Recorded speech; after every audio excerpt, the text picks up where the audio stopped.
Okay, I don't know if this works or not. This is my very time doing a live video, and I didn't tell anybody I was going to do this, and I did it at the most kind of low-key time, so just so there would be less people out there. But I've had a lot of requests to do a live video, and I just haven't done it yet because honestly, the whole thought of it and the whole idea of it makes me really nervous. So here I am, live video. I can't say I've ever even used a cam on my computer, and I've had it for over 10 years. So, okay, okay, people are seeing me. All right, I'm really nervous. Okay, New Zealand. Wow, that's awesome. Hi, Sadie. Hi, Tracy. Hi, Masters Equine. Hi, Horse Crazy. Hi, Missy. Okay, this is cool. All right, does anybody have a question to throw at me so I'm not just sitting here trying to figure out what to say?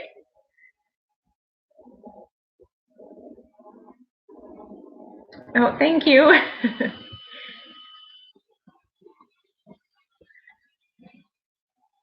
Well, thank you, everybody. I really appreciate all the kind words. It's very nice. I've been very good. I apologize for not putting a video out for the last couple of weeks.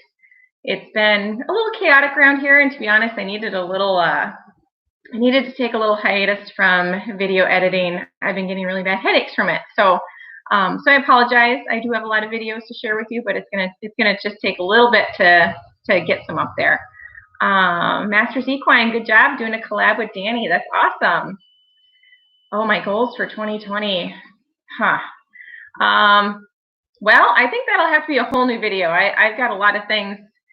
I have a lot of things that I want to conquer in 2020, and Manzer is right up there. There's a lot of things that I want to do with him, and he's doing really, really good, and he's not halter trained yet, nothing. He's just enjoying time out with the herd, having a good time.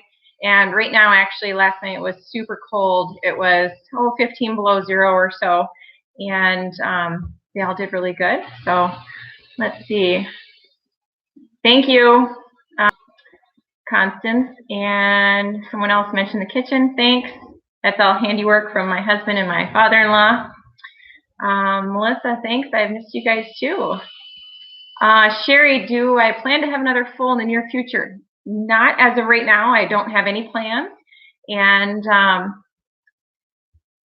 I don't have any plans to breed anybody at this moment, but things change. I usually make decisions relatively quick.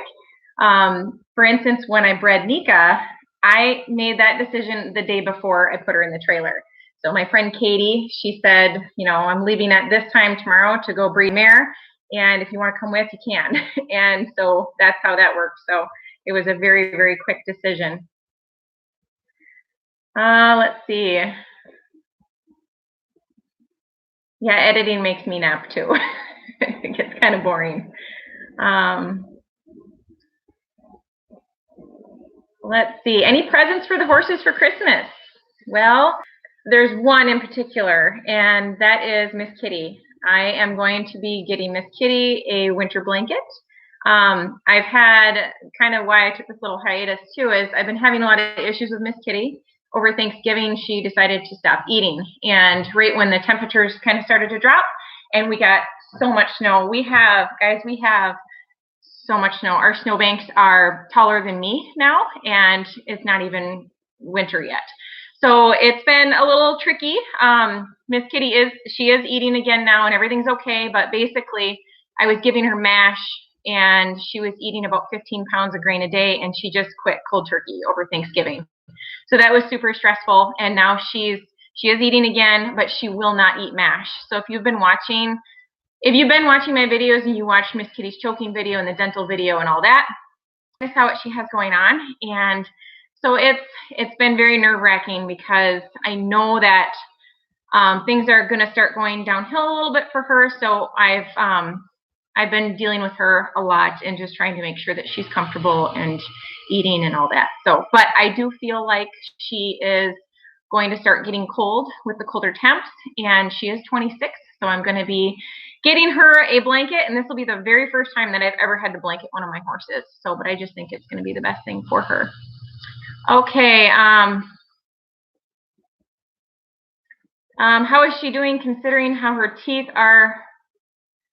Can she have them floated ever again? Yes, absolutely. It's an annual thing for her to get her teeth done, and she's dental wise, I think she's doing fine. I don't know about the mass that's in her mouth, if that's causing issues or what exactly the problem is, but basically I have to take my chances right now with her choking on her grain, because it's the only way she'll eat her grain is if it's solid. So she will not eat mash.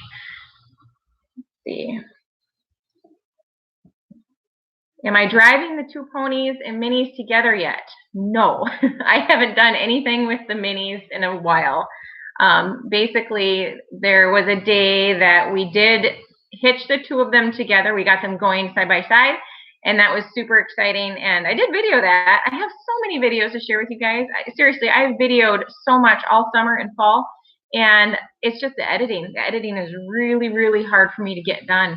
But so it was really cool because Daisy and Rosie did really good being together, and my goal is to get them all set up so they can be driven as a team, and I'm excited to do that. So I'll play around with that a little bit more this winter. But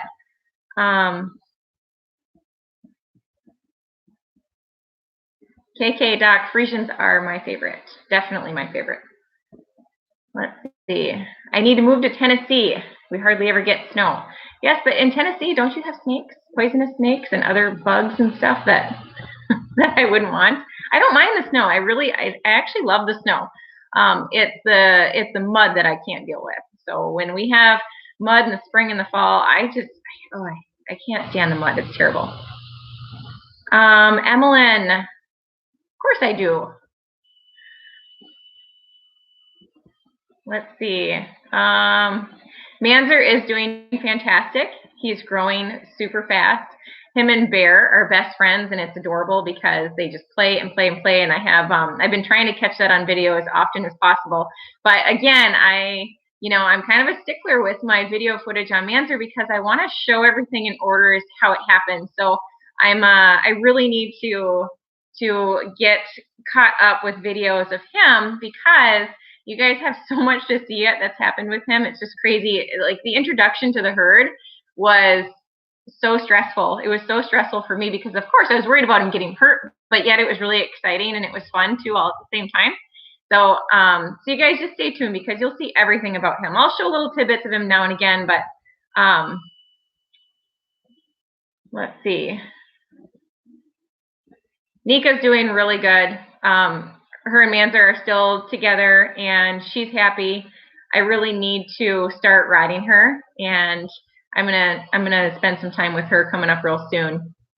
Let's see.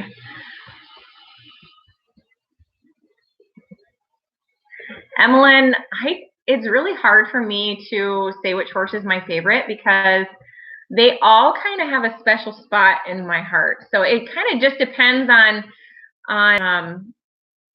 I don't know. Depends on the day, what I'm doing. But it's kind of like saying which kid is your favorite. It's really hard. You can't do that. But there's like, if I were to say, okay, I'm going to go on a trail ride, I'm going to pick one of the best horses to take out on trail ride. If I'm going to go to a clinic, I'm going to pick the horse that's going to be best to clinic. If I'm going to just go for a ride by myself, I'm going to pick a totally different horse, for that. So it just depends on what it is. There's a couple horses that really are kind of my heart horses. I'll tell you, Bear is definitely one of them. Bear is he's just a doll. And if Bear were bigger, he would be my horse. And I think if Bear could come in the house, he absolutely would. If you want to see more about Bear, Danny the horse girl is a good friend of mine, and they were just here last week and did a video about Bear to share with their horse stories. So you can go check out Danny the horse girl. Let's see. Will I have a Christmas special? I don't know. I don't know what I would do for a Christmas special. Give me some ideas. What discipline do I ride? I ride, you name it, I do it. I rode English. I've been riding English since I was 10. I started out Western riding. I've been riding since I rode in the saddle while my mom was pregnant with me. And I got my first pony when I was just a few months old. And I've been barrel racing since I was 3. I did by myself on my pony. I would barrel race at the age of 3, and took my very first English lessons at 10. Those were the very first lessons I ever had, period. My mom gave riding lessons and trained horses and stuff, but I never had any official lessons until I was 10 years old. And so yeah, but I primarily ride bareback right now. In the winter, I love to ride bareback because it's so much warmer and it's just fun. I like to ride bareback. So sleigh ride video for Christmas special. I don't have a sleigh, so I can't do that. I have a dog sled that I use with the minis, and we go sledding. We pull sleds behind the horses, so that's really fun. Do I worry about predators when the horses are out at night? No, I really don't worry about it. The type of fencing that we have kind of makes it so, like, my dog can't just go into the fence. She'd have to go all the way around and find a gate to get in. So, and then Sally, the mule, is super protective. If anything is different in the pasture, Sally is on it, like, right now. So that's pretty cool. And she's really good about alerting me if anything is different. Bean Bella, thank you.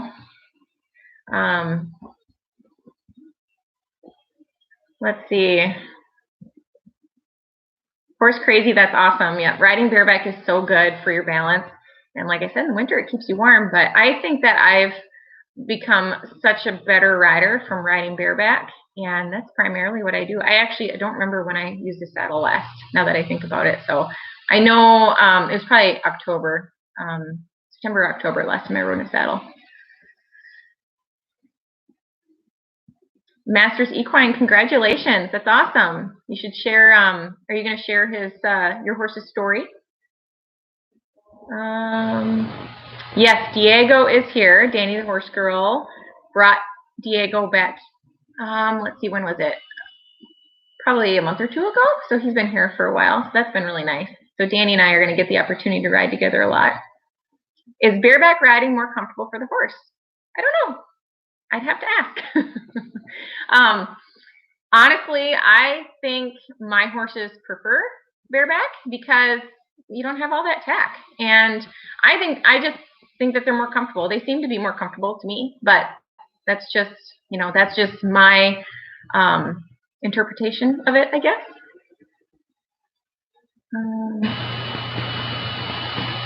Patrice, thank you so much. And I try so hard to enjoy every single moment that I have with my horses.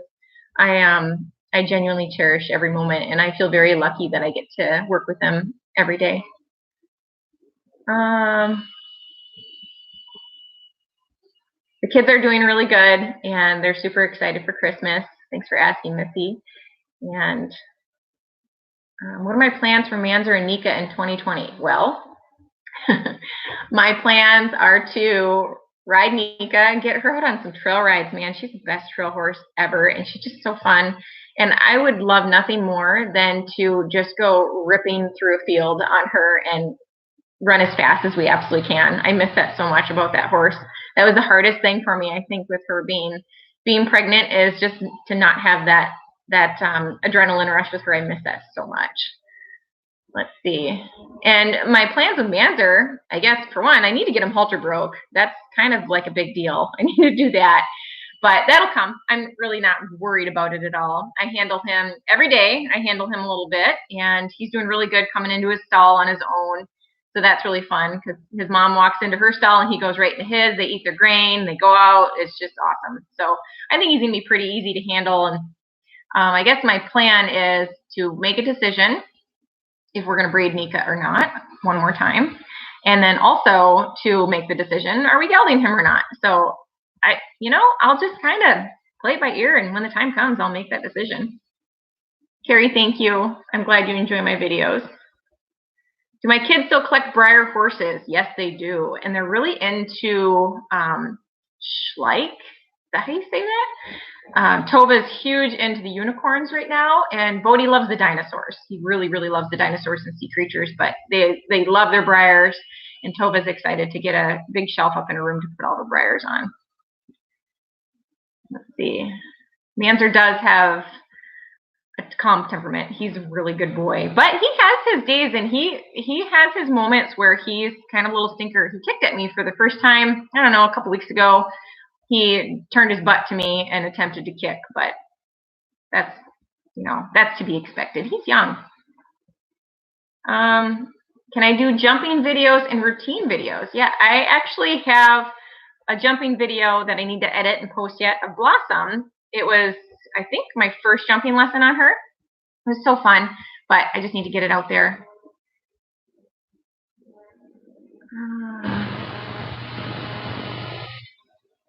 Wow, 100+ horses in your room. That's awesome. Tova is 7 and Bodhi is 5. Yes, Manzer did kick at me, but that's normal. That's normal. He's young. So he turned his butt and just, you know, I think he was wanting to get into the barn or something. Maybe his mom was in a stall. He wasn't, and he was really frisky and just kind of turned his butt and offered to kick at me.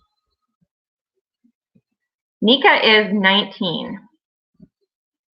So, and here's something fun about Nica. When Jason and I, my husband and I started dating, let's see, we started dating in 2000, and Nica was born in 2000. But he bought her when she was a yearling. So after we were dating for a little while, he said, okay, I want to buy a horse. And he's like, I want one that looks like Roy Rogers' horse Trigger. And I told him, I said, that's not going to happen. You're ridiculous. You're not just going to go and find a horse that looks like Trigger. That doesn't happen. So I told him, I said, you have to go by, you know, their disposition and conformation and all that stuff. He's like, oh, that's fine. He's like, I'll get all that, but I want one that looks like Trigger too. So, and what do you know, one of the places that we went and looked, they had a yearling that looked like Trigger. So, and he's like, that's what I want. You know, we looked at her papers and saw what her bloodlines were, and it was just match made in heaven. So, but I'm like, that just doesn't happen. But anyway, the funny thing is, Nica was actually our farm. So it's way before we bought it. But so yeah, she was born right in front of our arena. So that's funny.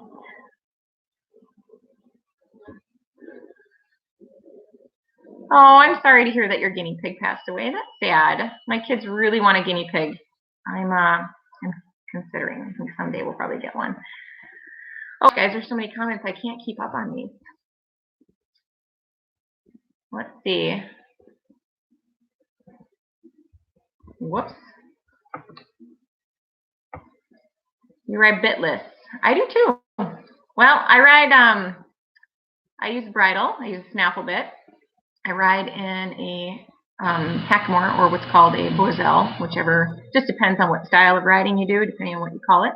But primarily right now, this time of year, I ride in just a halter. So for 2 reasons. For one, I don't have a lot of time, and I'm kind of lazy. So I like to just grab my halter, put it on my horse, and it's already set where my my lead rope is changed into reins, and I just bring my horse into the arena and I jump on and I ride. My opinion on bits, spurs, and crops. Oh gosh, that could be like 4 videos all in itself.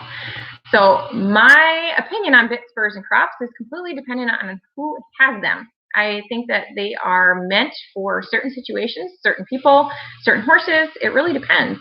So I think that they all have, there's a place for all of them, but really it boils down to the person that has them, or the person that's using them. But I guess if you want to know, I do use bits, I do use spurs, I do use crops, but I may use them a little differently than some people do. Nica is a quarter horse. She's a Palomino quarter horse, and she has Jet Deck and Dash for Cash bloodline.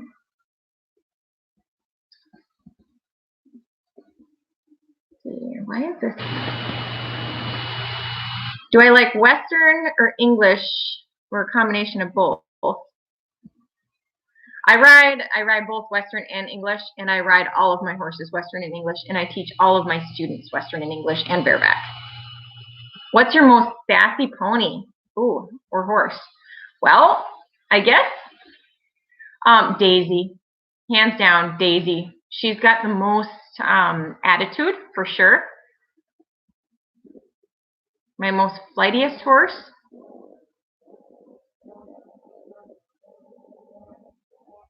Well, I don't really have a flighty horse.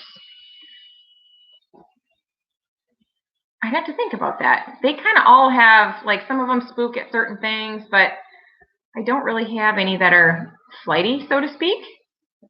I have Nicona. Nicona's got a pretty big spook in her if she's going to spook. Let's see. My oldest horse is Miss Kitty. She is 26. What are the best ways to get burrs out of a horse's mane and tail? I use, oh gosh, what's it called? I'm not going to remember now because I'm on the spot. I think it's by Easy All. It's a detangler by Easy All. It comes in like a little squirt bottle. But that's my favorite stuff. It's absolutely awesome. And I make a detangler spray with that. So I just add a little bit of that to a spray bottle of water. And I put some conditioner in it too. Sometimes some essential oils. Makes awesome detangler. Yep, Lucky wasn't keen on saying hi in one of the videos. Yeah, and that one was from, I think, over a year ago. But yeah, he's like, no, see you later. Do I have any dogs? Yes, I have one dog named Stella. She's a German Shepherd, and she's 8 years old. The highest I have jumped,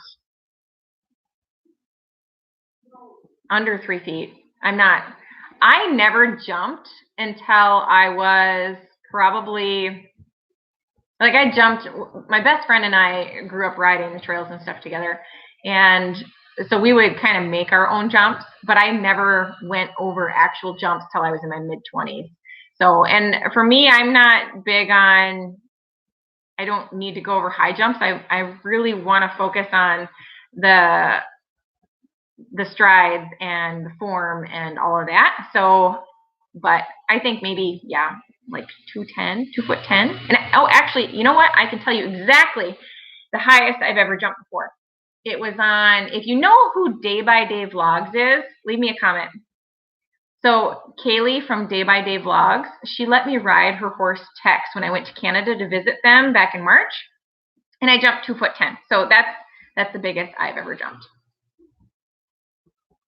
And if you know, speaking of jumping, I had a bit of a setback. I just do jumping for fun. I don't do shows or anything like that. You know, I'll go to the county fair and ride with my students, and I'm always like the only adult that's doing it. But 2 years ago, I had a little mishap. Nicona and I were going over some jumps and just in my arena, and she fell going over. I had just a barrel with a jump over, or with a pull over the top, so it's probably 2'9". And she fell, and we landed. I went face first, kind of Supermaned it, and she was this close to somersaulting. So I'm very lucky she didn't go over on me. So that was really scary, and that kind of really set me back a little bit. It's funny, since having kids, I'm a little bit more aware of, you know, things that can kill me, and I kind of have to.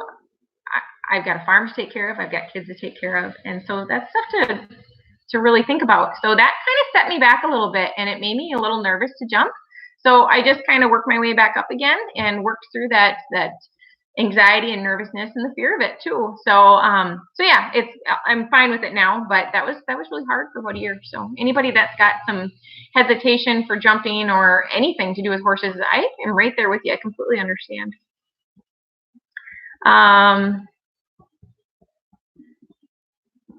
Have I watched the PBS series on horses? Nope. Are hay nets good for horses? Well, let me tell you, I have been a dealer for hay chicks for 3 or 4 years now, and I've been using hay chicks nets for my horses probably for 7 years roughly. I don't really recall when I started using them, but they are a lifesaver, man. I think that they are so good for the horses, and they save you a ton of money on it.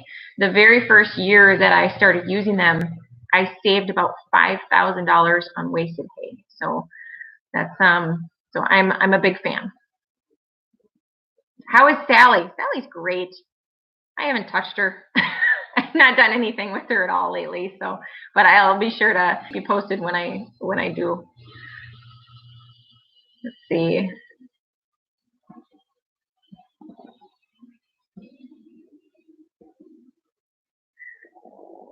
I'm sorry to hear that you have bad luck with fences. That's not fun. What brand of grain do I feed my horses? Well, primarily Nutrina. It's the most common thing. For us around here, it's easy to get, and I use Nutrina Empower for the horses that are a little bit harder keepers. I use California Trace as a supplement. We have really high iron in our area, so that works out really good. And yeah, Nutrina Senior and Nutrina Safe Choice Original. That's primarily what I use. I should do clinics. Well, actually, funny you should mention that. I do boot camps in my arena, and I will actually be offering clinics next year. Always equestrian. My worst fall. Ooh, I've had a couple of doozies. Nica fell on me one time barrel racing. The fall itself wasn't bad. We came around the second barrel, and she just went down and like crushed my foot with the stirrup. So when it kind of twisted, nothing was broken, but I sprained my ankle or my foot itself. But that was first and only time I've ever been on crutches in my life, and that was hard because my foot swelled and I couldn't get my boot off, and that was really painful. Nocona falling going over the jump, that was pretty bad. That was like oh my gosh, I almost died. That was the biggest one of that, because it was just I think about, like, what if I wasn't wearing a helmet? I mean, I didn't hit my head. Like I said, I Supermaned it, so I was face first. But if I had landed just a little differently, that could have been really bad. So that was scary to think about. I think the one that I got hurt the worst with was also Nocona. We were at a full speed gallop playing a game that I started called Noodle Tag. So I had a student that was having a hard time she was riding Muffin, and she was really worried about running. And so she wanted to learn how to go faster. So I was chasing her, and I had this water noodle, and I was going to tag her. And I kind of was just staying back a little bit to kind of let her get going a little faster. And it worked, because all of a sudden she's like galloping along, and she's having so much fun. And so then all of a sudden she was going faster than me. And so then I had to try to catch her so I could tag her. And Nocona put her head between her knees and launched me off. I think she probably gave me 3 good bucks. I've never had a horse buck on me at a gallop before. And so she probably gave me 3 good bucks, and I came straight up in the air and landed on my saddle horn. And I thought for sure that something was broken in my pelvis. That was extremely painful. And then the next day we had a 15-mile fundraiser trail ride to do. So that was the worst one on the top of my head. Let's see. What is my method on teaching horses to lay down? Well, Miss Kitty is one horse that I have that I taught to lay down, and I did pressure and release with her and treats. I would probably do it a little differently if I ever did it, but she's the one that I have that does it on cue. She's the only one that I completely finished with it. The others, I kind of, I worked on it. I got them to the point where I could get them to go down, and then I kind of got bored with it. How long have I been teaching for? Well, always equestrian. I am 39 years old, and I've been giving lessons since I was 12. I would teach neighborhood kids, and I actually had some kids I would just ride my horse over to their house and give them a lesson in their yard, and I charged $3 a lesson. I even had one client, they would pay me in cookies. And actually what's funny is now I teach that client, I teach her grandkids, and she still brings me cookies. Horse riders need seatbelts. They actually make, for barrel racing, they actually make a Velcro contraption that goes on your seat, and you put these Velcro straps around your legs so you stick better. But I don't know. I like the idea of being able to fly out of the saddle if I need to. But with that being said, they do actually, there is a seatbelt for a saddle, and Amberly Snyder, I don't know if you've heard of her. She's a world famous barrel racer, and she is paralyzed. And there's an awesome movie made about her called Walk, Ride, Rodeo. Excellent movie. I highly recommend watching it. But she uses a seatbelt, so it's pretty cool. Yes, I live in the Upper Peninsula of Michigan. Have I ever ridden along beaches? Yes, I sure have. We took our horses swimming in Lake Superior. Do I have what so you could see it? What is my advice on people wearing helmets? I think people should wear helmets if they think they should wear helmets. So I guess my opinion on helmets is all kids, period. Anybody under the age 18 should wear a helmet. I really do feel that way because you're not an adult yet, and your parents are paying for your medical insurance and your hospital bills and all that. And I think that kids just, it needs to be a good habit with kids to wear a helmet.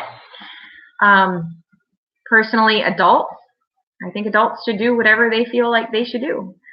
I grew up not wearing a helmet. It just wasn't a thing when I was a kid, so I'm used to not wearing a helmet. There are situations where I'm like, man, I'm really glad I have my helmet on. There's also situations where I'm like, oh my gosh, my helmet is giving me a migraine. So, you know, it just depends. If I'm on a horse that I'm like, have any doubt whatsoever, I wear my helmet because I just think it's a good idea. But there are times where I jump on my horse and I don't wear a helmet. And the horse can just be walking and trip and fall and could crush me in a second. And, you know, that's just kind of a risk that I take. So if you want to wear a helmet, wear a helmet. If you don't want to wear a helmet, don't wear a helmet. If you ride in my barn and you're under 18, you have to wear a helmet. I don't care one way or another if you want to wear a helmet, though. That is your choice, not mine, and it is not my place to judge you. Let's see. Oh, the belt thing I was talking about? Yeah, no, I don't have one. I never used one of those. I think that I need to rely on my own feet for being stuck to my saddle, not a contraption. But okay. What is my favorite event? You know, I guess I don't have one. I love everything. I barrel raced for most of my life, and I joined the Women's Professional Rodeo Association and did that for about 5 years. So barrel racing has a special place in my heart. It really gets my adrenaline going, and I just love the sport. But I just, you know, we sold our living quarters horse trailer, and I stopped doing rodeos when we bought our farm. And shortly after we bought our farm, we started a family. So that just kind of stopped.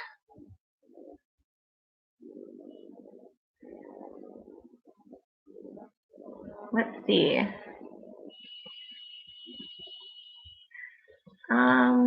What are your favorite kind of boots for in the barn and riding? Well, depends on the time of year. I typically wear Ariat cowboy boots, and I also have Ariat paddock boots for English riding.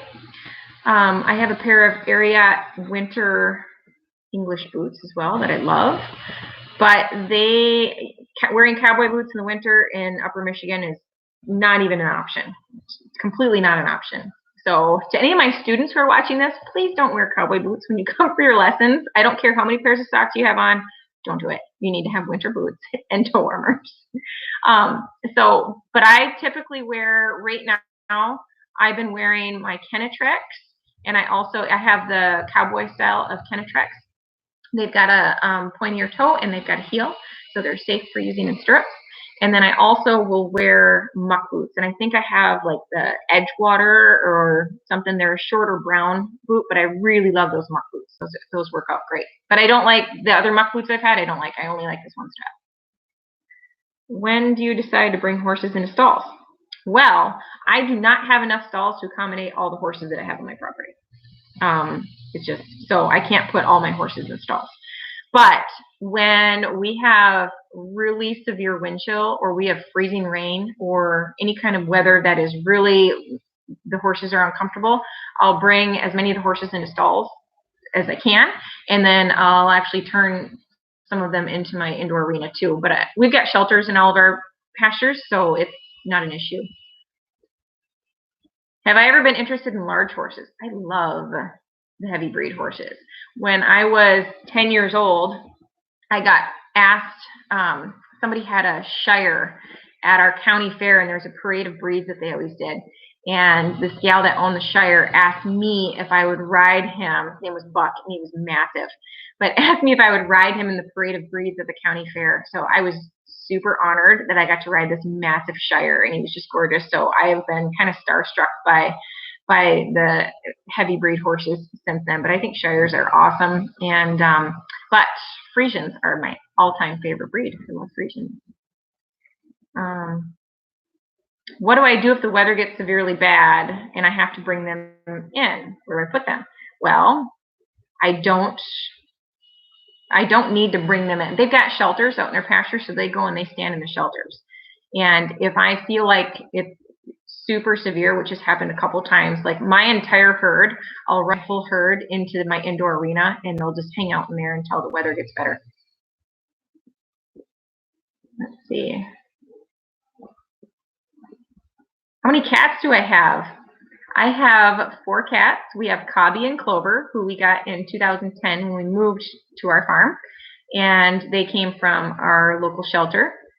And then we got Jackson and Lila in August of 2018. They were born at my parents' farm on accident. The mother was supposed to go get spayed, and she was pregnant. So she had 2 kittens, and my kids found them, I think at 3 or 4 weeks old. They found them and basically didn't put them down until we brought them home. So they're awesome. So 2 of the kitties are a 1.5 years old, and the other 2 are 9.5. Thank you. Thank you. I love my cats. They are awesome. Do they mind being enclosed, the arena, during bad weather like that? Well, they're crazy. So when the weather's really bad and the horses come in, like I've posted a couple videos where I've shown them coming in and they just run and buck and are absolutely wild. So I typically have to be out there. Right now, I don't have my mirrors, for instance, in my arena are not protected. So a horse could crash into it and break it. And so they can't be out there loose right now without me being out there. But certain times of the year, I do have like round pen panels up and such so it's safe for them to be in there. Who's the herd leader of all of my horses? Well, if you watch my, let's see, it's called something like They're All Crazy, something like that. It's where all my horses came in. I just posted it. It was like one of the last couple of videos I posted. My horses all ran into my arena or running around. You can really see the dynamics in there, but Nicona is definitely the leader of my herd. And she is currently separated from the herd because of the issues that I've been having with Miss Kitty. Basically with Miss Kitty losing some weight and not wanting to eat, she also started getting chased out by some of the herd leaders. So Nicona was really picking on her. So I pulled Nicona out of the herd, and now Miss Kitty is happy out in the pasture, and Nicona is going to be separated for a little while. Oh, Bridget's Highway to Heaven. Thank you. That's awesome. That makes me feel good. Horse Crazy, thank you. My husband gave me this when my son was born. It has all of our birthstones on it, so this was something that he brought to me when I was in the hospital.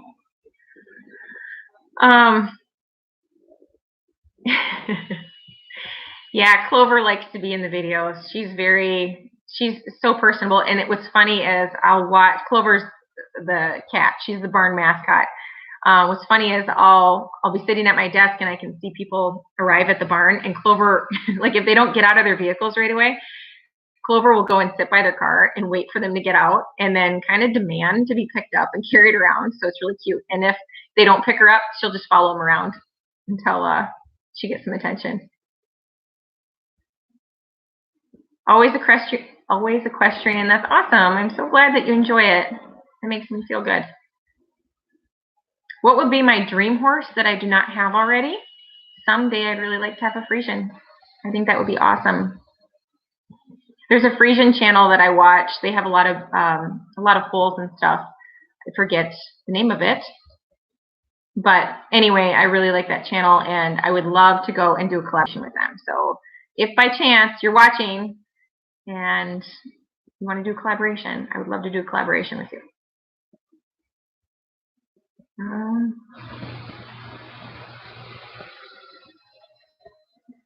Masters Equine. Okay, I'll check it out. Have I ever ridden an Andalusian horse? Let me think. No, I've taken care of Andalusian horses before. I don't remember if I've ever actually ridden one. Probably not. They're super cool too. I like them a lot. Your instructor breeds Friesians. That's awesome. I have ridden a Friesian, a few of them. I started a few. Do I have any tips on saving to buy a horse? I'm too young for a job, but I've been hoping to be able to afford a horse soon. Here's my advice. Don't plan on buying a horse. Wait. So what I would rather see somebody do is think about, there's a meme and it's something like, you don't need a $15,000 horse, you need a $1,000 horse and $14,000 worth of lessons. And I love that saying, and the numbers are different depending on what meme you see, but basically the way you should look at it is the more education you get. So, and let me tell you, I spend thousands of dollars a year on education. I continue to go and ride with my instructors. I bring instructors to my barn. I go all over the U.S. and try to learn as much as I possibly can. So, but what I would recommend is the more you learn, so starting out as a beginner rider, you're very limited to what kind of horses that you can get. And price-wise, the price for beginner riders is a lot higher. But the more you learn, so if you just keep learning and learning and learning, then suddenly, like, you start to get more of a broad spectrum of horses that you could buy because you can handle those things. You know how to work through problems and stuff like that. So I have a lot of students in my barn that have been with me for, I don't know, 5 to 10 years, and they could totally go out and start their own colts. So that's the way I like to look at it, is I try to train my students to be horse trainers. I want them to be able to get along with as many horses as possible. So that's my recommendation. Focus on spending your money on lessons. You will never waste any money on education. So the more you learn, the more options you'll have later on. Trust me. So don't save for a horse. Dump your money in education. But get the right trainer. Absolutely. Kin's horses, you absolutely need to find the right trainer. I recommend anybody that has, I really like to ride with people who use Ray Hunt sort of background. I love Ray Hunt. I wish that I had gotten the opportunity to meet him. So I ride with Ray Hunt students. Would I recommend having one big herd or little herds? Well, my herd of 16 horses are all together, except for Nicona right now, who's temporarily separated. So I like having them all out together, but I'm kind of limited too on, I don't have like pastures to rotate or anything like that. But I like having them all together because then the herd dynamics are really fun to watch, and they all do really great. If I had one that didn't get along, I'd figure that out, but let's see. Do I have any Morgan horses? I don't have any Morgan horses. Morgans are super cool. I've ridden quite a few of them, but nope, I don't have any.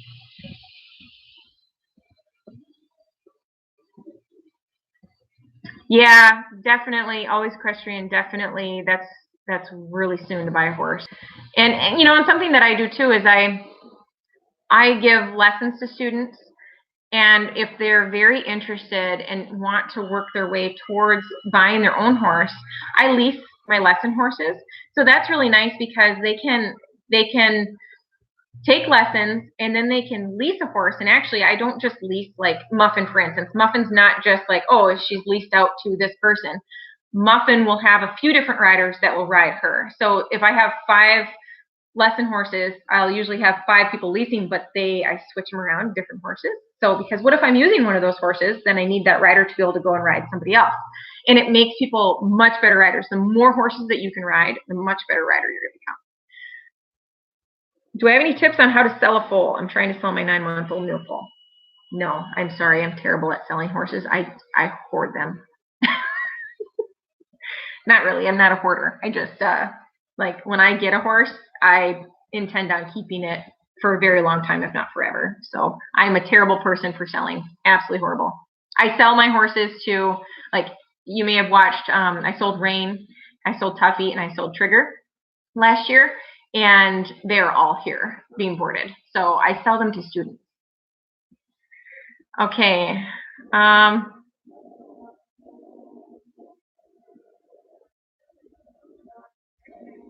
Sorry guys, I don't mean to, I'm trying to read and it keeps moving. Have I rescued any animals? Yeah. Yes, I've rescued a lot of animals. I've had animals rescue me too. It's awesome. Horse crazy, yeah, me too. It's hard to watch, and the problem when people jump into buying horses too soon before they have enough education, the horse is the one that suffers. And that is really hard for me to watch. So somebody can think that they are doing the kindest thing in the world, and they are really causing that horse a lot of trauma and stress. So as far as like my rescue animals, see, my dog was 6 months old when we got her. I wouldn't call her she's not a rescue. I didn't get her from a facility, but she was owned by a couple who ended up with way more dogs than what they expected that fit with their schedule. So I have a very high energy dog that was in a house that should have had like a super low energy dog that didn't require much. So we got her that way. So she was just given to us. And my cats are all adopted, or 2 of my cats are adopted from our local shelter. And then I have Nellie is a rescue, and she's got a pretty extensive story that I'm not going to get into right now. And then I don't know, all of my horses have a different story, and they have all found me in some way, shape, or form. The only horses that I have actually like gone out and purchased, oh gosh, it's just minimal. It's minimal. Nica we bought is a yearling. My husband bought her. I bought Tuffy, and we bought Ona. And then, of course, I bred Nica to get Mandarin, but I think the rest of the horses all just kind of found me in one way or another. How do I know when to push my horse a little more during training? I guess it depends on what you're doing. Basically, my philosophy is to always end on a good note and to never push it too far. So I'll add, when I'm working with my horse and I'm trying to teach them something new, I'll work at something, but I keep it in teeny tiny little steps so it's easy for them to comprehend. And I always give them a break as soon as they try. So let's take a turnaround, for instance, or a turn on haunch, for those who don't understand. So when I'm starting to work on a turnaround with a horse, I will try to get them, let's say I want them to pick up the left front foot and move it over. So I'll rock the weight back, and I'll try to get them to pick up that left front foot and move it over. And as soon as they feel like they're even trying to do that, I immediately release. And I just keep building on that. And that eliminates a lot of frustration. And then I also make it a point to not drill my horses. I let them soak on stuff. When a horse can sit and think about something new that was learned, they retain it so much better. And even just to quit. So like when something's going really well, just quit, stop right there. Don't push more, because then they get frustrated.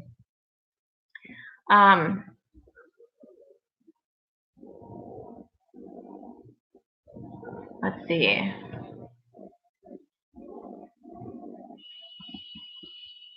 Patrice, that's awesome. That's great. And sometimes it really works out so good.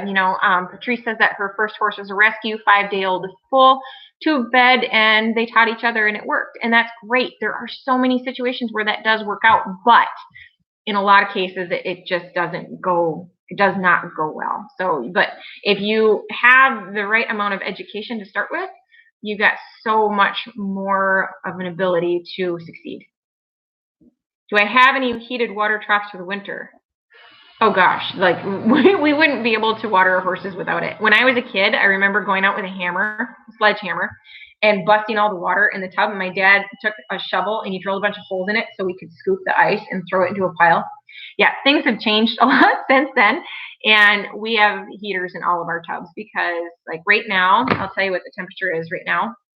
Today was super cold, but it's 3 degrees Fahrenheit right now, and this is the warmest it's been all day. I think it was -15 or something last night. It's crazy. Okay, I have a few questions on how to be a successful YouTuber. If you have any time or feel like giving me some advice. Well, if you want to be a successful YouTuber, I guess the best thing to do is to follow channels that will teach you the ins and outs. I recommend Nick Nimmin and Sunny Lenarduzzi to start with. Those are really good ones to watch. How are you doing with all the snow in the UP? Tell us about your biggest winter riding challenge. Well, we have a lot of snow in UP. The snowbanks are taller than me right now, and I'm 5'4", so they're pretty significant. This is one of those winters, my mom's barn, they trail ride all winter long, and this is one of those winters where I don't think that they're going to make it out at all, and it's not even winter yet. So challenge with winter riding is getting cold. It's hard, you get cold, and having a ton of bulky clothes on and trying to ride in a saddle. So like, I'm not training horses for the public right now, but when I was training horses for the public, it was really hard because I'd be out there and I've got this, this colt that I'm working with that could dump me off at any moment. So you've got to be on your game and prepared. But when you are dressed in an obnoxious amount of layers, it's really hard to be agile. So that's tricky, but I live in Missouri and it is freezing here. Really, in Missouri? Wow. 36 degrees is warm for me. Like if we could have 20 degrees with some sunshine, that is like perfect for me in the winter. I love it. It's supposed to be 38 and 39 degrees this weekend, and for me that's way too warm. We should never see those temperatures from December to March, because then it gets kind of yucky out. So once it's frozen, it needs to stay frozen.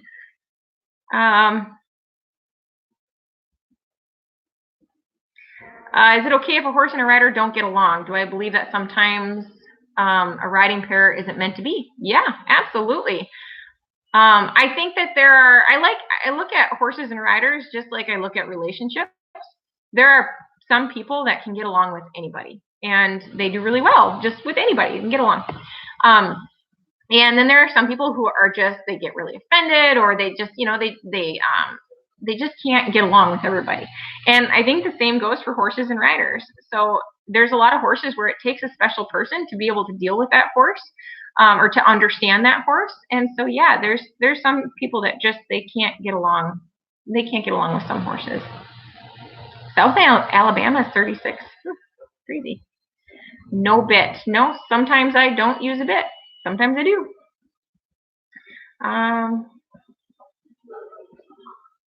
Yeah, when it gets over 20 degrees here, that's the thing is, okay, back to the like blanketing thing.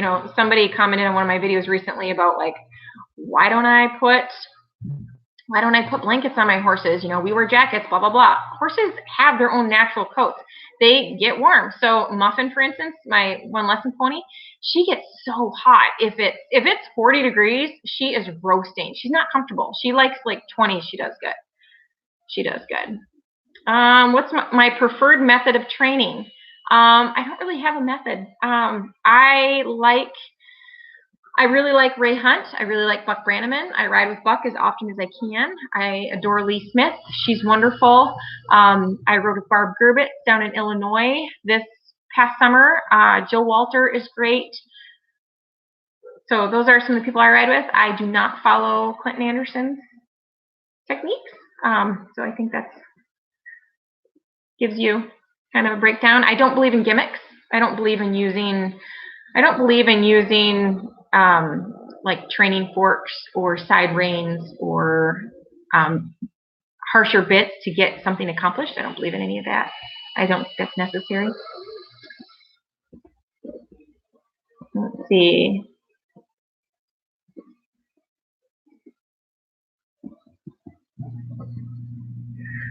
Let's see.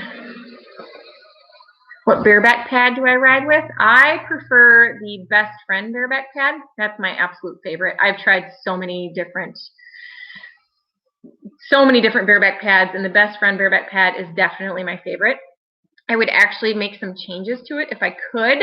It's got that tacky stuff on the bottom and on the cinch, and I'm not a big fan of that stuff. If I could, I would change it to fleece or wool.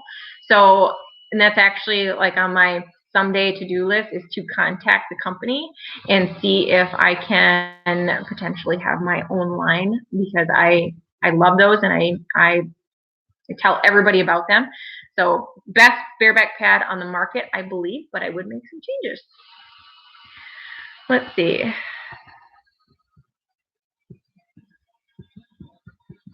So back to, like, because I'm seeing a lot of Clinton Anderson stuff. I'm not a person who is okay with like bashing this person and that person. The way that I look at it is, I think you can learn something from everyone. And when you sit down and watch something, like I have tons of Clinton Anderson videos. I watch them a lot. I have more training videos than you could possibly imagine. And I've sat and watched that stuff, and I have practiced that stuff. But every time I look at anything or go to a clinic, there's going to be things that I take from it, and there's going to be things that I leave. There's some things that Buck Brannaman teaches that or that he's against, let's say. Maybe he's against something that doesn't apply to my program. So I'm going to use blocker tie rings, for instance. I'm going to go out there and say this. So blocker tie rings, I use them in my barn. Buck Brannaman would never consider using a blocker tie ring, because horses can learn to pull back while tied. And I get that. There's certain situations where it's a horrible idea. But for me and what I do, I've got a gazillion kids in my barn, and they need to be able to tie a horse quick. And the blocker tie ring allows that. So it's just, that's one thing that I don't agree with. And that's okay.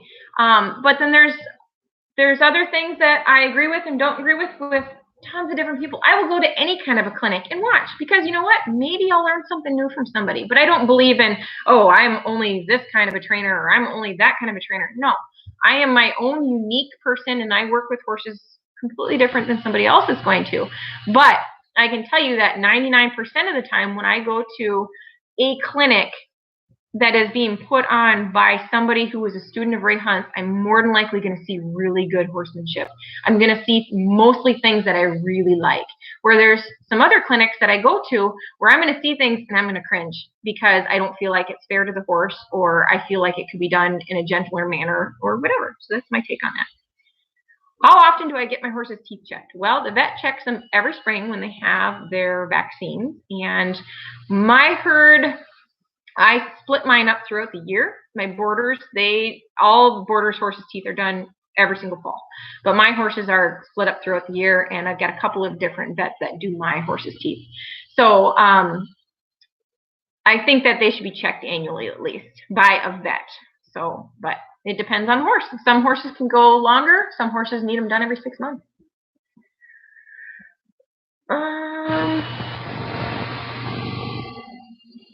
Angela, thank you.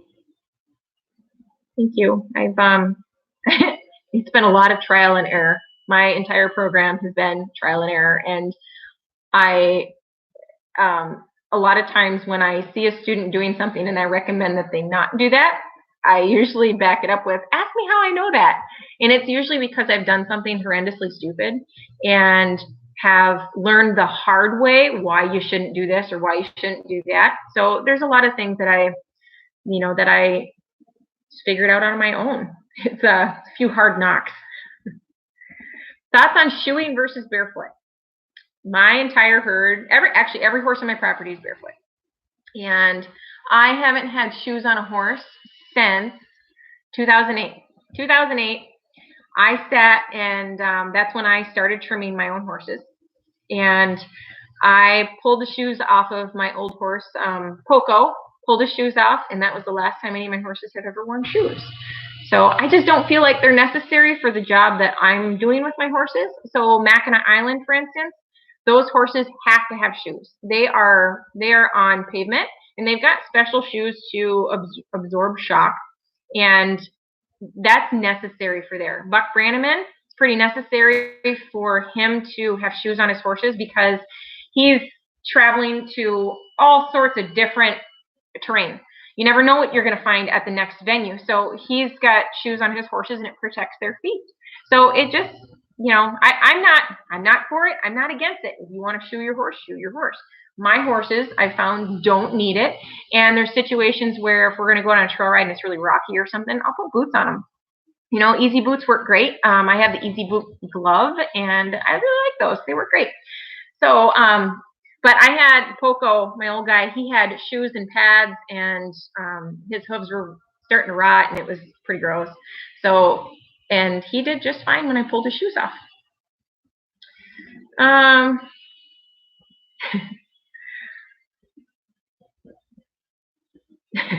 Always equestrian, thank you. I just don't see a need to, I don't see a need to bash other people. Everybody's got their own way of doing stuff. How long did it take for me to learn how to trim horses? And who taught me? Well, it started, let's see. I'm the type of person, I'm a fixer. I like to, if there's a problem, I want to fix it myself. And so, for instance, if my horse had a big chip in its hoof or something, it just drove me nuts. And I'd have to wait for the farrier to come before it got fixed. And I'm like, well, maybe I could be, messing around with that and somehow helping, okay? So I started asking my farrier if there was, something I could do between trims. And he kind of started showing me stuff. And I just thought that was really awesome. And he was really kind of excited to teach me things. And I love that. When people are passionate about what they do and they're excited to teach others, that really means a lot to me.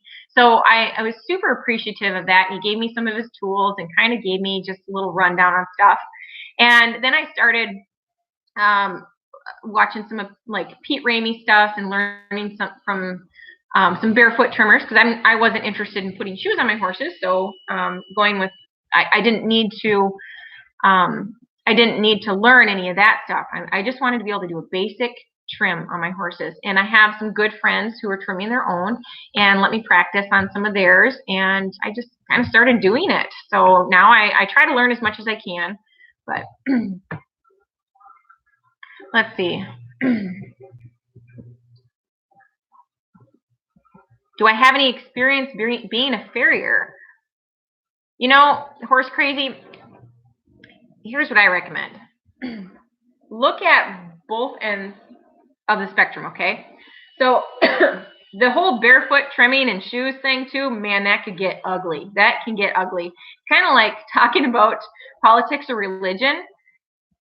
It can get really ugly really quick. And I feel the same way about hoof trimming and bits. It's like, you got to be careful about that. And blanketing, man. You got to be careful who you talk to, because you could start a war. But so what I recommend is learn everything. Learn as much as you can. If you want to start doing feet, go ahead and go to school. Learn how to put shoes on. What will it hurt? What will it hurt for you to go and learn how to be a blacksmith? Okay. And I think it's super cool to watch people who make their own shoes and stuff. Man, that is awesome. I would love to learn how to do that stuff, but there's no reason for me to at this point in my life. But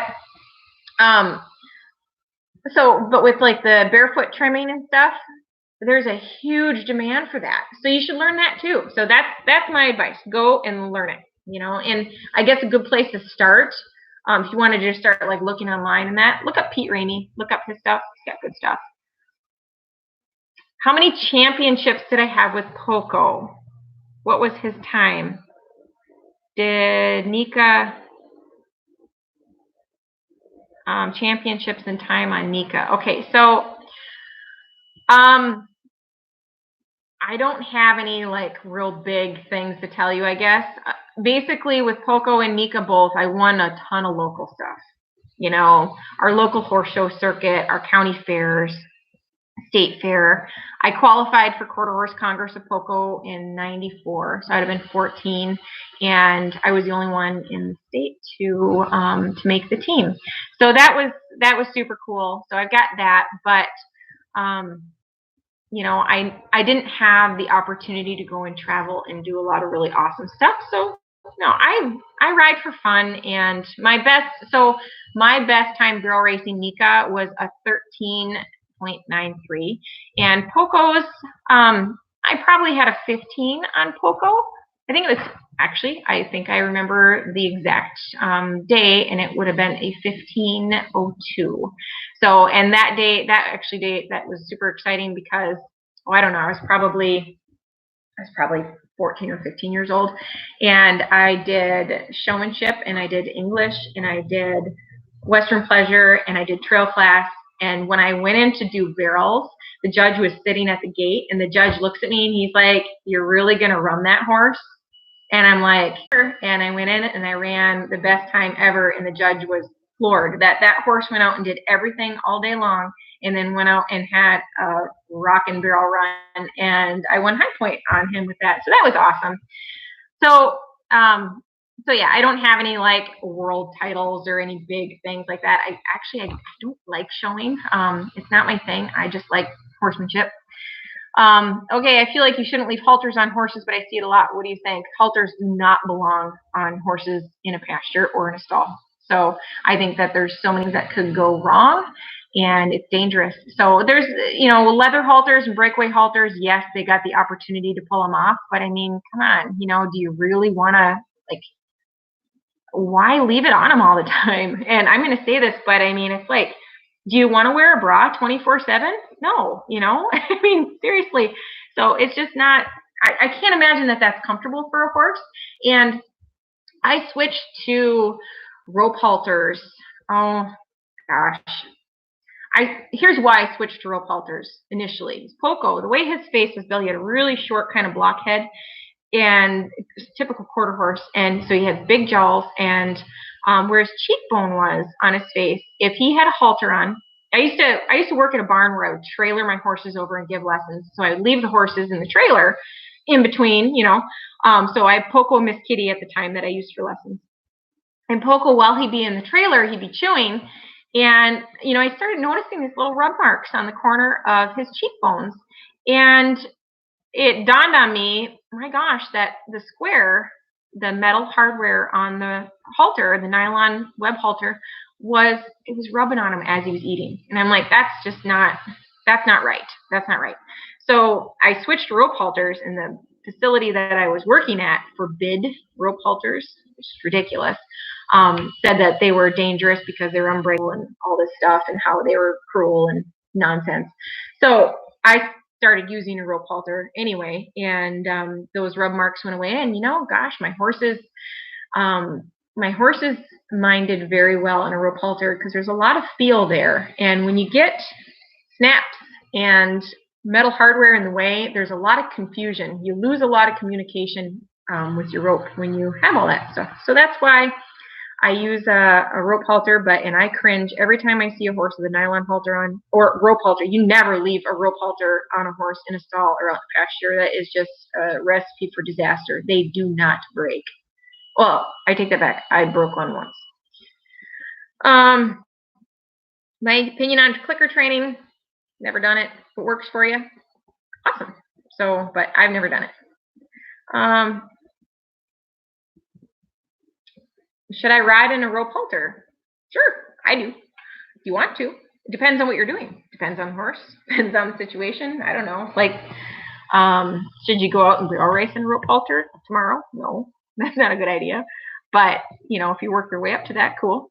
I start my Colt in a rope halter because I feel like it is, I don't like to put a bridle on them at first, because I feel like that gets in the way. It's too much. I like to go with the horse when I start them. And so riding them in a rope halter works out great. And I've done all the groundwork. So I've got, my basically a one rein stop. You can bend them and stop them that way. And I do have a lot of my students, excuse me, I'm not used to talking this long all at once. I don't even know how long this has been going on. But, oh my gosh, over an hour. I see it now. So thank you guys for all your awesome questions throughout all this. I really appreciate it. I went to being able to just come up with stuff on my own. But anyway, I have a lot of my students ride in a rope halter because I want them to learn how to use the rein individually. So I'll start them out with a rope halter so they can just turn one direction, and I'll send them loose out with the whole group of horses.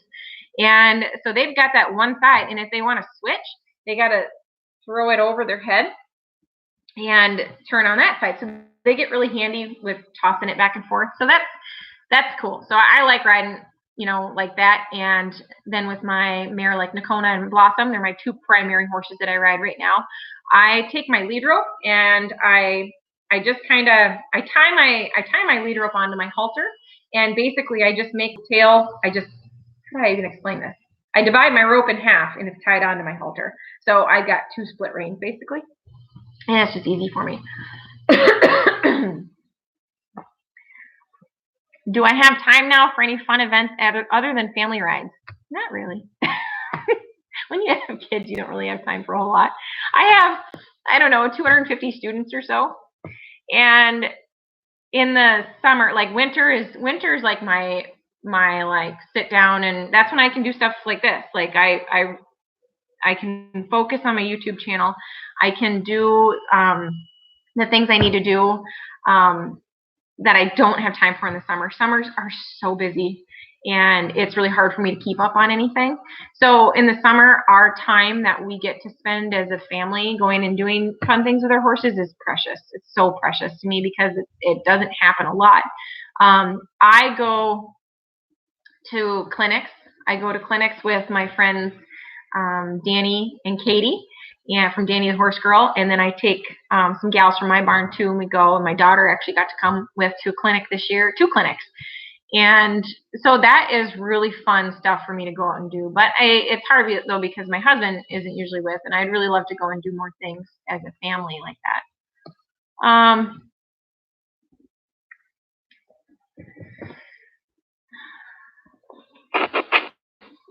Sorry, this is going fast here, guys. I can't keep up with these questions.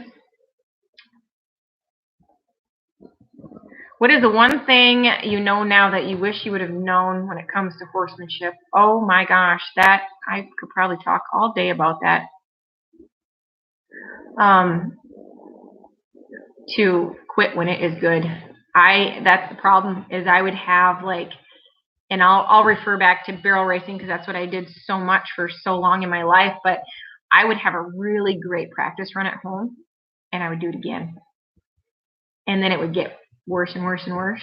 So, but if I had just had that great practice run and put my horse away, I would have gotten so much further than if I had continued drilling. So I've made so many mistakes, and that is something that I wish that I would have understood. Hi, Julie. What time did I start this live video? It's been going for 1 hour and 12 minutes. I cannot even believe this. How am I so successful? I don't know. Am I successful? I'm happy. I guess that's successful. Should I try tackless someday? If you have done a tremendous amount of work and you have everything going super awesome in the bridle, then yeah, if you feel like you should. So that is completely dependent on each individual. Do I ever do events or clinics over in the Houghton area? You know, I'm going to tell you a funny story about Houghton. That's funny that you should say that. So we used to go to the Houghton County Fair every year, and we had a horse show in our circuit that we did in Houghton every year, forever when I was a kid. So get this though, I was probably 7 or 8, and I woke up one morning, and we're going over.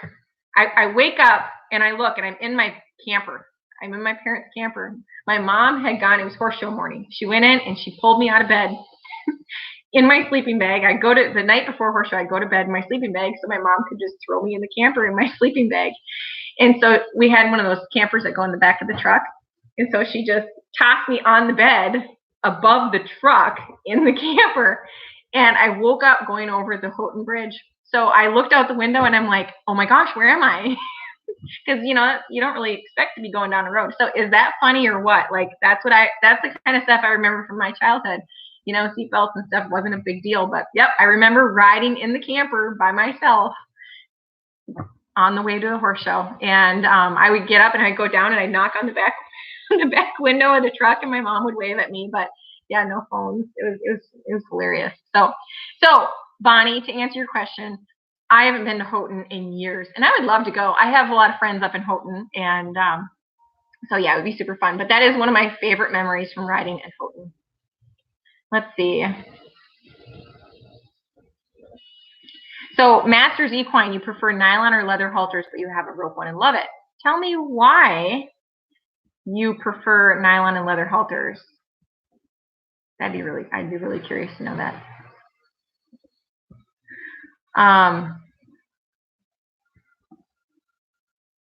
Angela, I would totally take you up on that. I was just in Minnesota last weekend, so like 4 days ago. I was at we went to Bentleyville, well, Duluth, and went to see the Bentleyville lights. It was awesome. But I'll totally take you up on that sometime. That's awesome. Oh my gosh, the catfish. Julie, that's funny. Okay, so here's the thing. All right, catfish. If you haven't watched the movie Catfish, check it out. I was in that movie, and I had no idea. So I'll tell you just real quick about that. I had a student, and this student, one day, they were students of mine for like 3 years. Her name was Abby. Abby would come out and ride, and she was homeschooled. And one day they brought some friends from New York and asked if they could video because they were doing a documentary. I was thinking like college, and well, come to find out, they were filming a documentary that was going to be an actual movie in the theaters. I had no idea, and I felt bad afterwards because here these guys from New York had asked me if I would take them out on a trail ride after Abby's lesson, and I said no because I had another student coming, and now I really wish I had because gosh, that would have been super fun. But I didn't want to cancel on my student at the last minute. Anyway, so fast forward months later, and I have been giving Abby lessons like weekly, and they never really mentioned anything about it. They were kind of quiet anyway, but really didn't say much about this whole catfish thing. And then I take my nieces to the movies, and the movie we wanted to see was sold out, so we went and saw Catfish. And I'm watching this movie, and all of a sudden, here's my horse. My horse is on the big screen in the theater, and then there's me, and I'm like, oh my gosh, I'm on a movie. And my nieces turn and look at me. They're like, Aunt Brandi, is that you? I'm like, yeah, it is. So it was the strangest thing I've ever experienced in my life, and it was super cool. It was really neat to see my horse on big screen. But so I don't remember. I don't think that they took lessons after that. But that was right around the time that I moved to my barn. So I may have seen them once or twice after that, but that was pretty much it. And then I ran into Abby a couple years ago at a Tractor Supply and, said hi to her, and she's all grown up now and stuff. It was so strange. But yeah, the catfish thing, super weird situation. So if you haven't watched that movie, make sure to check it out. Let's see. So Angela, Minnesota Horse Expo this spring. I've never been there. I am actually going to the Midwest Horse Fair. So Madison, Wisconsin, I'm going to be a vendor at the Midwest Horse Fair. Let's see. It's getting late. Got a Andalusian. I don't know how to say that, but thanks a bunch for watching. Catch you next time. So yeah, Angela, if you happen to go to Midwest Horse Fair, I'll be there. Or if anybody's going to Midwest Horse Fair, come check me out. And let's see. What advice do I have around having kids while still maintaining time for horses? Oh my gosh, Lauren, it is so hard. It's very, very hard. And gosh, I could do a whole series of videos just about like how that all worked. But my riding time was extremely thin. But I can guarantee you it gets better. It gets better quick. But take the time for yourself. Have somebody watch your kids and take the time for yourself and make sure that you ride, and then start incorporating your kids into that, because it's awesome.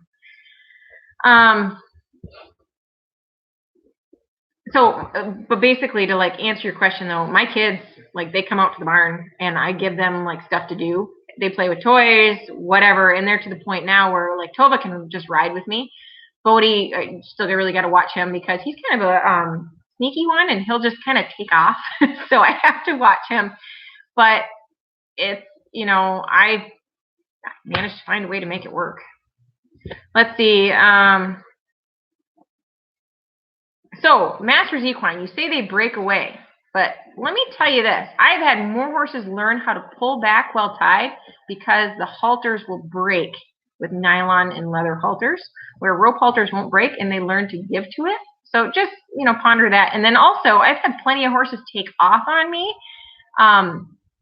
With a nylon or a leather halter, they can lean on that all day long, and it will not phase them the slightest.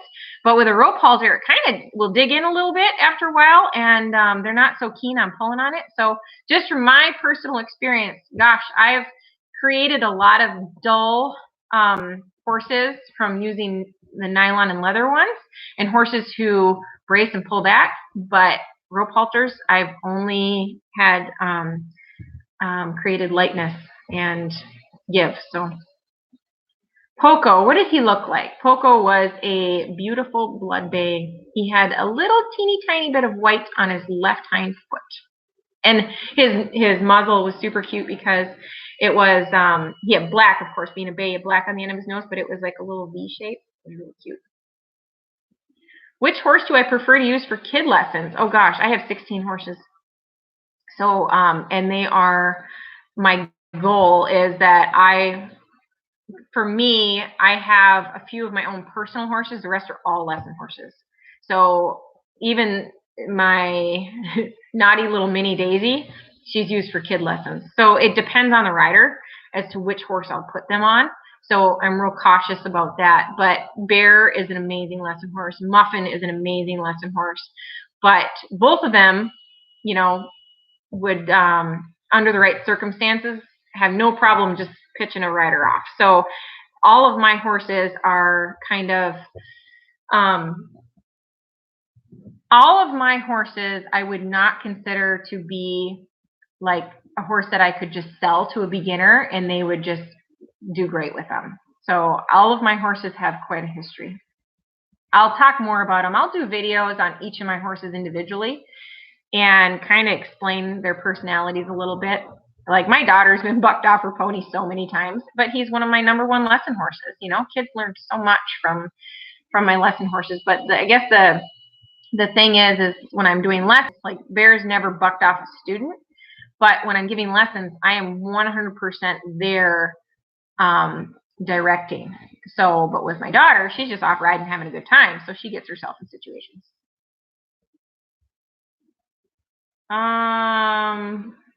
Wait a minute. Was I mad that who didn't ask for my permission? I guess I missed that.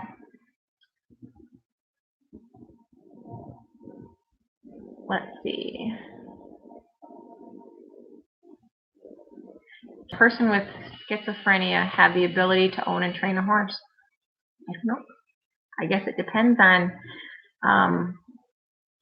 who you're training with and the individual. We are in Upper Michigan.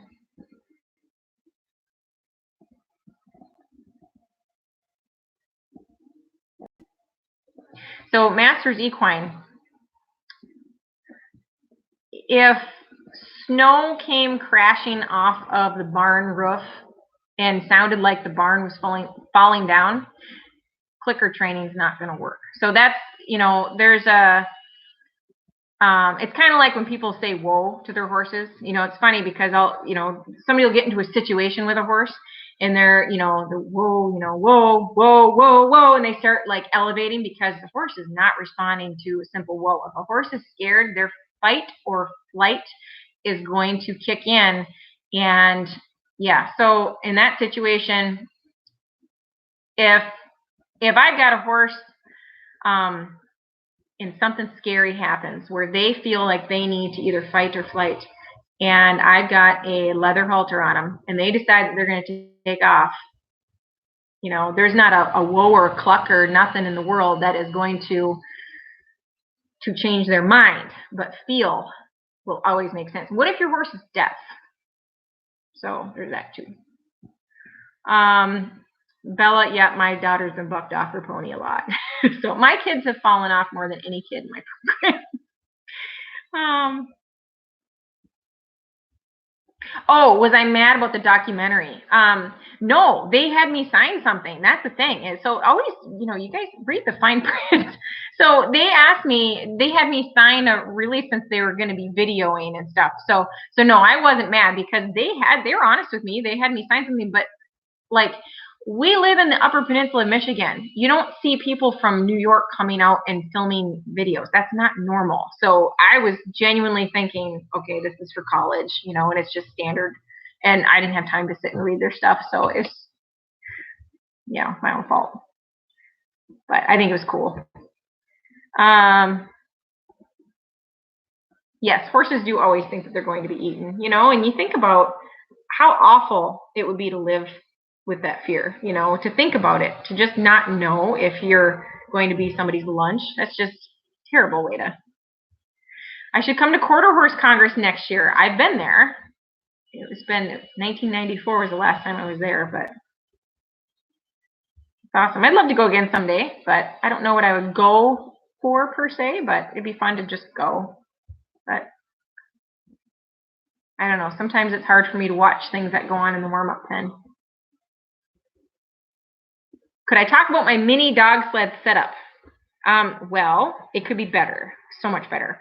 What I would love, and this is on my wish list someday, but it's just like there's only so many things a person can do, you know, and I'm learning that. I like to think that I can do everything, but it's not it's not possible because I want to do everything and I want to do it now. Okay, so here's what I need. Both my minis need new harnesses. That's going to run me, you know, it's gonna be expensive to get new harnesses for what I need. So I want I want to get collars instead of doing the breast collar. I want the draft collars. So that's what I need for my minis. So once I had the actual collars, it'll make it a lot easier than to do the breast collar style that I have because it's too light of a harness for what I want to do. But what would be ideal is to have shafts that attach and then where you can hold on to that. That would be a lot easier. The setup I currently have is I take the traces back and I attach that to a single tree and then I attach that to the dog sled. So, and there's a quick release on there in case we got into a situation. But the problem with that is when the horse starts to like say the horse decides to just turn around, which has happened to me. We've been on a trail and Rosie just decided to just turn around. She can't, and she can just step right over the traces, and then we end up in a tangled up little mess. So that doesn't work out. But I've watched a lot of ski terrain videos where they have like a PVC or aluminum shaft, and that works out super good. So that's what I eventually would like to have for a setup. But right now I'm just kind of going with what I have, and it's worked out just fine. It's fun, but it could be much better. Definitely room for improvement. Let's see.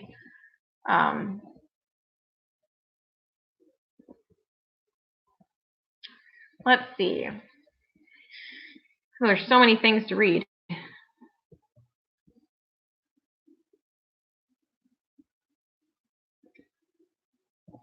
How do I deal with seeing harsh training methods in the warm-up pen? It's hard for me when I'm at a show and see that stuff, but I don't really feel like it's productive to speak up. Absolutely. Saying nothing does nothing. So my way of thinking about it is be the change you want to see in the world. So you can teach people by example, but you can't, like, I would love to go out and just like take that harsh bit and shove it in a person's mouth and yank them around and see how they feel. But that's not gonna work. And it's not appropriate. And it's just not acceptable. So, but and also going up and telling somebody how much of a jerk they are for doing that stuff, that's not okay either. But I can go out and do things. I can take my whole crew of kids to a horse show and they can go out and they can have really nice rides on their horses in every single event that we do, from Western Pleasure to English to jumping to speed. They can go out and they can do a darn fine job and not once have to get after their horse, not once get upset, and just have a good time. I have a picture that is one of my favorites, and it's of my student Amelia. If you haven't seen my Teespring page where I have all my merchandise, Amelia is the student I have that draws the pictures of my horses to put on my t-shirts and stuff. in mugs, whatever. But Amelia, so Amelia's in this horse show, and it's the end of the class where they all line up in the middle and facing the judge. And Amelia is reaching forward, petting her horse, and then the girl that's next to her, you can tell the judge has her back turned, and the girl is just cranking on the horse's face. I have the picture, and it's just such a, and I'm pretty sure the girl that was cranking on the horse's face is the one that won the class. But it just makes me sad to see stuff like that. But I made sure, I showed Amelia that picture afterwards, and I told her, I said, you know, I am so dang proud of you for this right here. There's not a ribbon in the world that matters to me. What matters to me is your horsemanship. So you go out there and you have a good time, your horse has a good time, and you guys work good together, and you put your horsemanship first, the rest will come. So that's, I feel like you can get there by doing it right by the horse. So yeah, it does upset me, but I never say a word. I use it as a teachable moment for my students. But you don't go around saying, oh, well, look at this person, look at that person, it's horrible.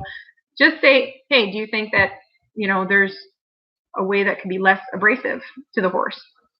And, you know, I've had students go to the state fair and they start crying after they watch the warm-up pen because they don't understand why that person is treating that horse that way. So, you know, it's a big deal. Let's see. Oh, I'm lost here. Well, I'm not nervous anymore. It only took me an hour and a half. Thank you guys for doing this with me. I really appreciate it. And for those of you who hung on to the end here, it's awesome. Master's equine, yes, I'm sure that that works. But what I'm saying is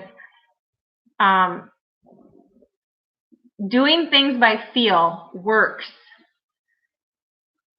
You can get it so it works 100% of the time. I think clicker training, that's awesome. That's awesome that you can do that. But if your horse is about to lose its freaking mind, there's not a clicker that's going to work for that. So you can't physically stop a horse that way. For refined training, absolutely. Absolutely. I think that the two could go hand in hand really well. But it's just from my experience. I'm just sharing what I have from my experience. So thanks, Angela. Let's see. Okay. All right. Well, I think I don't see any more questions on here. So I don't really know what else to say unless anybody else has a question.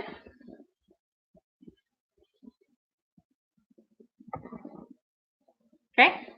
All right. I think we're done here. Thank you guys so much for tuning in with me, and I look forward to talking with you again soon. So here's what I would like to know, though. If you enjoy this, or if you would like to, if you would like me to do more of these live videos, whether it be weekly or whatever, leave a comment below or just give it a like. Then I know that it's something that you want to see, because maybe we could work on doing something like this a little bit more frequently now that I'm not terrified. So, but I'm going to end this with a quote: is there's no growth in the comfort zone, and there's no comfort in the growth zone. And this has been a really big thing for me. I didn't want to do it because you know, when I'm editing and stuff, it drives me crazy how much I say so and stutter and whatever else. So it's been a big deal for me. So you know, this was a big goal. All right. Ken's horses, how much was Manzer from breeding to now? Don't worry, there's a video coming on that because that's more than I can just come up with in my head. So thank you always, Equestrian.